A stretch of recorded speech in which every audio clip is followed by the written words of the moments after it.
জাহান্নামীর একটা করে ঢুকবে, উপর এক বালতি করে গরম পানি, ওই গরম পানিতে পুরো গা পুরো দেহ ঝলসে যাবে। এরপরে ফেরেশতারা হাতুড়ি নিয়ে দাঁড়িয়ে থাকবে, পিটানো শুরু করবে। পিটাতে পিটাতে মাসেলগুলোর হাড্ডিগুলো থেতলে যাবে। জাহান্নামের আগুনে জ্বলতে জ্বলতে যখন চামড়াগুলো গোশতগুলো ঝলসে যাবে, রব্বুল আলামিন নতুন করে চামড়ার গোশত গায়ের মধ্যে ফিট করে দিবে। ওই চামড়া গোশত আবার ঝলসাবে, আবার ফিট। আযাবটার মজা যেন ভালো করে টের পায়। একের পর এক শাস্তি শুরু এবার জাহান্নামে। যারা দুনিয়াতে আত্মহত্যা করছে, ছুরি মারছে, ও খালি ছুরিই মারবে।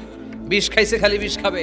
যে মেয়েগুলো ওড়নায় গলা পেঁচিয়ে এই আত্মহত্যা, তারা জাহান্নামের রশিতে আর ওড়নায় খালি আত্মহত্যা করতেই থাকবে। যারা স্মার্টফোনের ভিতরে ইন্ডিয়ান নায়িকাদের কোমর দোলানো ডান্স দেখেছে, অশ্লীল ভিডিও দেখেছে, জাহান্নামের গরম শিক চোখের ভেতরে ঢুকিয়ে দেওয়া হবে।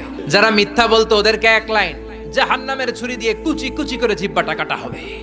অন্যের জমি মেরে খেয়েছে এরকম ডাকাই তাছাড়া নাই, 7 জমিন ওর কাঁধে তুলে দেওয়া হবে। এবার ঘাড়ে কর।